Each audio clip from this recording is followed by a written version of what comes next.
What was that? Anyway, it seems nowadays, if you're a Premier League club, there's a fair chance you'll be attracting the interest of a wealthy foreign investor. But what if you're a team that's hit rock bottom like Luton Town? Minus 17 points, just out of administration and at the foot of League Two. It's hardly a springboard for a successful pitch-in for the Dragon's Den. Or is it? We've plucked one of those dragons out of the den to see what they make of those investing at the bottom end of the Football League. James Kahn made his millions creating a global business in the recruitment industry. He now heads an international private equity firm. I'm both a businessman and a dragon, always looking for that business opportunity that makes sound commercial sense. Today, I'm going to be looking at quite an interesting investment proposition which has always struck me as a bit of a crime of passion, an investment in a football club. It's a long way down and back just to do it all again.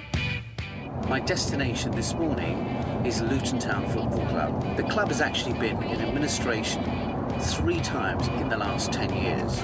Most recently, last year, with debts over £4 million. This club actually started the season with a crippling deduction of 30 points. Why would anybody look at a proposition of that nature? 27, 24, we need a lot more.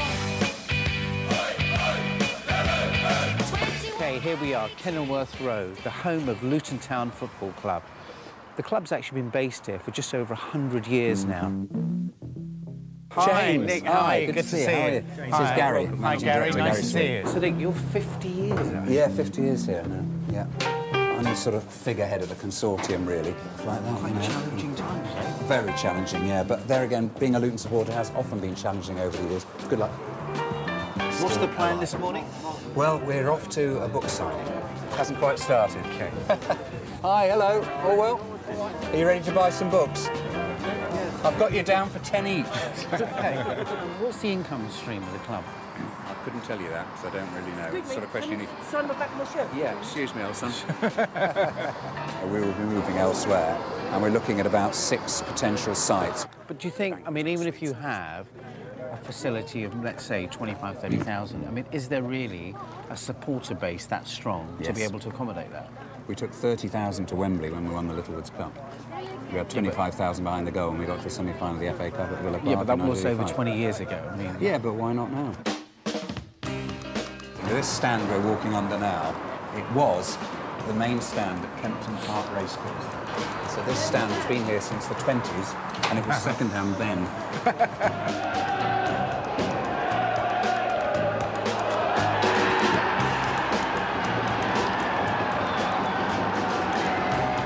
what is the current financial position of the club? We are going to survive this, this predicament we're in, both from the financial point of view, and we completely believe that we're going to survive in this league this season. How are you going to be able to compete in the market? Well, we've been very successful so far in bringing in private investment. Private investment from people, like Nick Owen to a degree, people who want to get involved in Luton Town Football Club. I suppose as an investor, that is football really a sound investment? Because from what I see, football has become really sort of a crime of passion.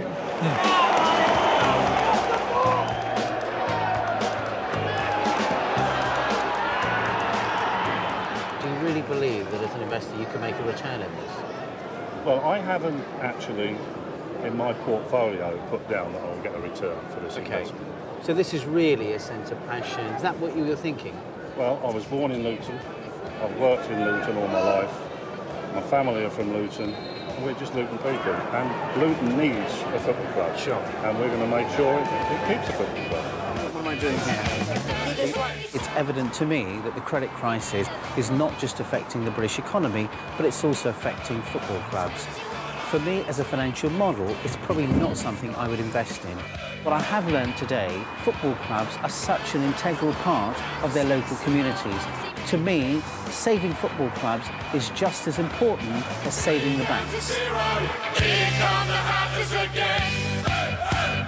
Well, that, of course, is one of the more extreme cases, but in these dicey times, it just goes to show it's going to be tough Tough times ahead for clubs at the lower end of the league. I think we're not too far away from quite a few clubs going out of business, Manish. Really? And yeah, you know, when you look, nearly all the football clubs owe money to the banks or whoever, and it's only because it's got a lot to do with the community, etc., etc. But yeah, I really seriously think that that one or two will go. I don't think there's any doubt about that at all. I think also if there's anybody going to be bailing out, they're going to think twice about bailing out a football club. The private investors, the people like we saw in the thing, because they're all keeping the cash to themselves and uncertain future. They're all keeping the cash in under the bed, and not wanting to spend it. But it just goes